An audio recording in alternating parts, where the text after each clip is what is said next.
So something that I see a lot in decks that are made by non-designers is a lack of the use of margins.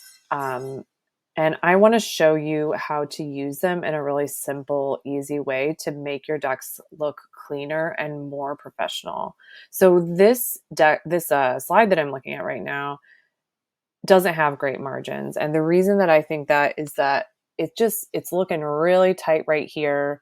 Um, and these gaps between the text and objects, like here and here, are a lot bigger than the gaps between this text and the edge, this text and the edge, and this text and the edge. So effectively, this text is grouping with the edge, this text is grouping with the edge, this text is grouping with the edge, and then all of these things in the middle are sort of floating around.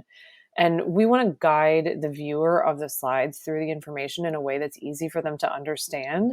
So if all this stuff is sort of grouped together, it shows that it belongs together and it's supposed to be interpreted in that manner. So I put a 0.75-inch margin on this slide, and um, on the next slide, I just pushed everything inside the margin, and you can see that it's just already so much cleaner and easier to understand that all of these pieces belong together. So looking back at that first slide and now the second slide. It's also really important to keep your margins consistent throughout your entire document. That's why I put my margins in the theme slide, which is up here. That way it shows up on all my slides.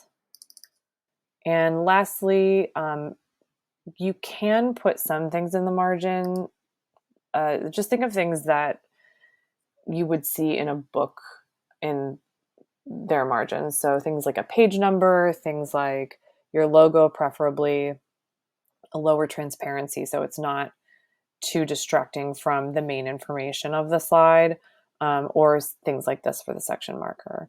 So thanks for watching. Let me know if you have any questions, if this was helpful or not helpful in the comments or by email, and happy to help.